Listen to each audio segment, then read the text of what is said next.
In the days after the shocking Hamas terror attacks on October 7, 2023, the world rallied around Israel.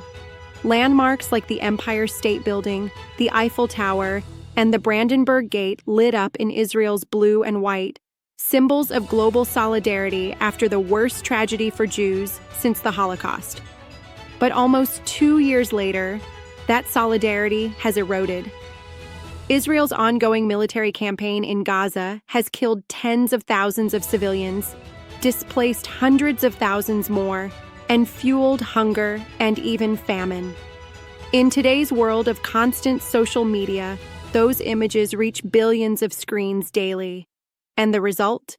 Sympathy is slipping away, even from Israel's closest allies. Howard Wolfson, a veteran Democratic strategist, put it bluntly: the war for hearts and minds is lost. Israel's latest controversial move, striking Hamas leaders in Qatar right as they were discussing a U.S. ceasefire plan, made it clear that Prime Minister Benjamin Netanyahu's government isn't ready to negotiate. Allies reacted sharply. President Trump said he understood the urge to fight Hamas, but warned the strike hurt both U.S. and Israeli interests. Germany, the UK, and Canada also condemned it, and the numbers back it up. In the US, 60% now disapprove of Israel's war in Gaza. For the first time since polling began in 2001, more Americans sympathize with Palestinians than with Israelis. In Europe, approval ratings for Israel have plunged to record lows. Nearly half of British adults even compare Israel's treatment of Palestinians to the Nazi treatment of Jews. Ironically, while Israel has destroyed much of Hamas in Gaza, weakened Hezbollah in Lebanon, and set back Iran's nuclear ambitions, analysts warn the long-term costs may be greater, alienating Arab neighbors, losing Western support, and undermining its very security. Michael Koplow of the Israel Policy Forum warns that global perceptions of Israel are shifting in lasting ways, with big impacts on its economy, diplomacy, and military ties. The political consequences are huge. Within the U.S., Democrats increasingly see Israel as a liability. Some predict future administrations may even restrict arms sales. Rising figures like Zohran Mamdani in New York, an outspoken critic of Israel, are reshaping politics. And even within Trump's MAGA movement, once firmly pro-Israel voices like Tucker Carlson and Steve Bannon have turned against it. The perception of Israel has shifted dramatically.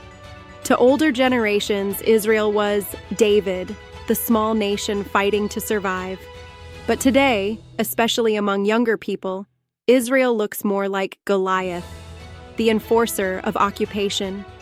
This shift is fueling boycotts, talk of suspending Israel from Eurovision and FIFA, and countries preparing to formally recognize a Palestinian state. Inside Israel, however, the mood is very different. News coverage focuses on the hostage crisis, not on Gaza's devastation. Many Israelis struggle to understand why the world blames them when Hamas started the war. Former IDF spokesman Peter Lerner argues that Israel's civilian casualty rate is lower than in many other wars. But he admits those numbers don't stand a chance against the relentless images of Palestinians suffering. Even Israeli rhetoric has backfired. Statements by leaders invoking biblical enemies or calling Palestinians human animals have been used in international courts as proof of genocidal intent. South Africa's genocide case against Israel at the International Court of Justice relies on these words. The financial cost is staggering. Nearly $89 billion spent on war, but barely anything on diplomacy or public relations. And critics say Israel lacks a clear, unified message about what victory actually looks like. Eliyahu Stern of Yale warns that isolation matters. Israel is right to want Hamas gone, but if its allies drift away, what does being right achieve? Even Lerner admits Hamas, weakened militarily, may still be winning strategically by fueling Israel's isolation and blocking peace with countries like Saudi Arabia.